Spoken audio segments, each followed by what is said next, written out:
Bom dia, turma! Bem-vindos a mais uma aula de português virtual. Vamos lá? Vamos seguir com o assunto de hibridismo. É um assunto pequeno. Na última aula a gente viu que o hibridismo tem a ver com a mistura. Então, quando a gente fala de hibridismo na língua portuguesa, a gente está falando de uma palavra que é dividida em partes que vêm do latim, partes que vêm do grego, partes que vêm do francês, do árabe, do espanhol. As palavras que a gente utiliza no dia a dia sofreram influências. Ela tem um pedacinho de várias partes do mundo, vamos dizer assim. E o assunto de hibridismo é justamente quando a gente reconhece essas partes. Lembrando que a palavra ela é formada de partes, né? Ela é formada de morfemas, e esses morfemas, eles são significantes, eles passam uma ideia. Então, trabalhando com essas ideias, a gente vai começar a aula de hoje fazendo, digamos, uma brincadeira. Será que você é bom de dedução? Eu vou apresentar para vocês 5 palavras. E vocês vão ter que refletir no significado para cada uma das partes dessa palavra. Por exemplo, a palavra monocultura. Vamos pensar nas partes.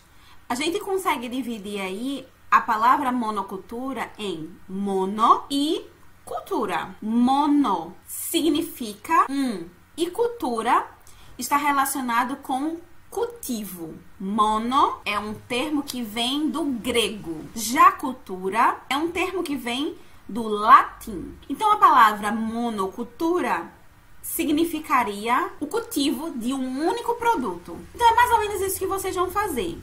Eu vou dar 5 palavras, vocês vão tentar dividi-las, tentar identificar o conceito dessas partes, a ideia dessas partes, e depois conceituar essa palavra.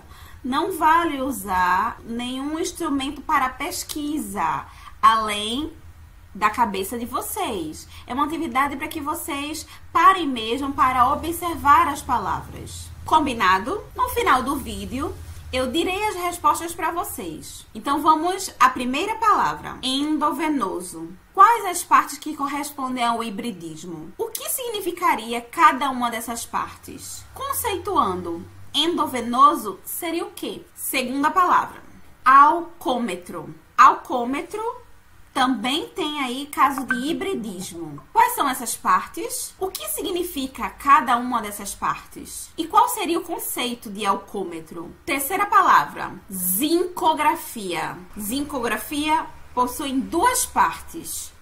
Quais são elas? O que significa cada uma dessas partes e qual é o significado para a palavra toda? Quarta palavra, hiperacidez. Quais são as partes que compõem este nome? Qual o significado dessas partes? E qual seria o conceito para essa palavra, considerando esse hibridismo? Quinta e última palavra, bicicleta. Composta de 3 partes. Qual o significado para cada uma dessas?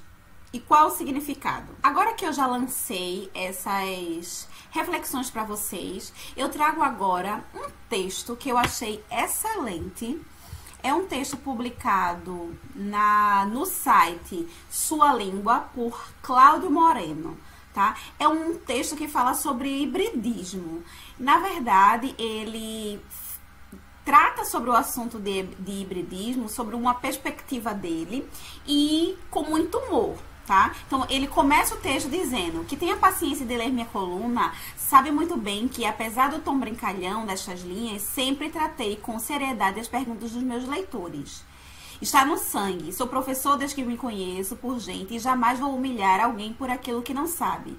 Quem me escreve, portanto, não precisa pedir desculpa por suas dúvidas, como fez a leitora de Pelotas que me mandou uma adorável cartinha, daquelas legítimas com selo e envelope endereçado pelo próprio punho, e como era de esperar, muito bem escrita, sobre os hibridismos. O texto ele é extenso, então eu não vou fazer a leitura do texto completa. Mas eu vou destacar aqui uma parte que eu acho de interessante para a nossa aula, para ilustrar a questão do hibridismo que eu venho falando na aula anterior e nesta aula. O recorte que eu vou fazer começa aqui. Os leitores terão percebido a esta altura que chamar um vocábulo de híbrido é o mesmo que chamar uma pessoa de mestiça com a intenção de ofender. Ora, esses autores nunca entenderam que um gênero mecanismo de nossa língua permite que o falante decomponha as palavras que conhece e use os elementos resultantes em novas combinações vocabulares. Então, isso que ele está falando tem a ver com a questão da formação de palavras, tá? A dona de casa sabe que o termômetro, o velocímetro e o barômetro são instrumentos de medir. Por isso, quando vai dizer que cozinha por intuição, sem determinar com precisão a quantidade dos ingredientes, diz que usa o olhômetro. Gente, que sacada! Vejam, ele pega aqui a parte metro comum nas 3 palavras que ele citou anteriormente e, de fato, a gente diz, é o olhômetro. Então, a gente pega, né, o olho, a questão de ser a medida do olho, né, e a parte que corresponde à palavra medida vai ficar justamente com o metro. Então, assim, formou uma palavra nova a partir de um conceito já existente, de outras palavras. Os alunos, às vezes, respondem usando o chutômetro. Quando alguém não entende as indiretas da namorada, deveria ligar o desconfiômetro. O relógio que mede o tempo de estacionamento pago, parking do inglês, é o parquímetro. Não é uma maravilha?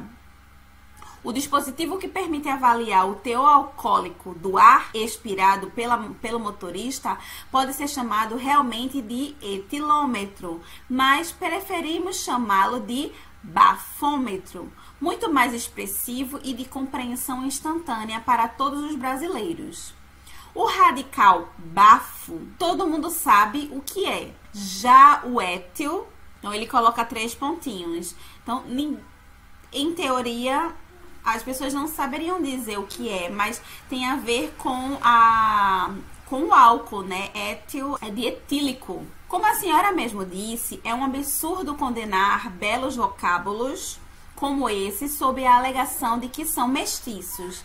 Mestiços somos todos nós nesse país e fascistas são todos aqueles, sejam brancos, sejam negros, que vivem a alardear ridiculamente a sua resumida pureza racial. E o texto termina aí nessa parte.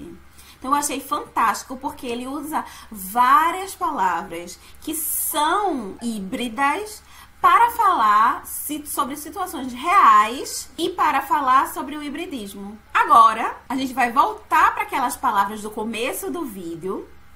Eu quero saber se vocês conseguiram fazer toda essa separação. Então, vamos lá. A primeira palavra foi endovenoso. Ela separa em 2 partes. Endo, que significa dentro, tem sua origem grega, e venoso, que tem a ver com as veias. E tem sua origem do latim. Então, seria dentro e que tem veias. Então, o significado, o conceito para endovenoso seria por dentro da veia. Vamos à segunda palavra. Alcômetro. Alcômetro se divide em 2 partes. Álcool e metro. Ó, palavra que também apareceu no texto que eu acabei de fazer a leitura para vocês, tá? Álcool significa um composto obtido a partir da destilação e tem sua origem do árabe. Já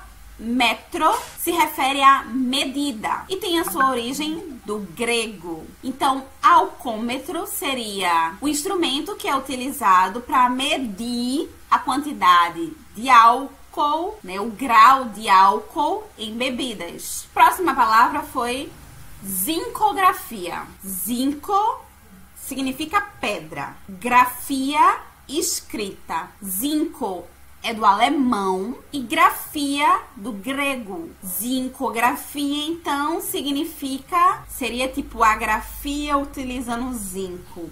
Em teoria, a zincografia, ela é uma forma de impressão que se utiliza de chapas de zinco. A quarta palavra foi hiperacidez. Hiper é muito, vem do grego. Acidez está relacionado com o ácido, vem do português. Então, hiperacidez seria um estado, a qualidade de estar muito ácido. E a última palavra, na verdade, foi uma pegadinha, né? Porque essa mesma palavra eu já usei lá no primeiro vídeo e já expliquei o que era. Então, bicicleta.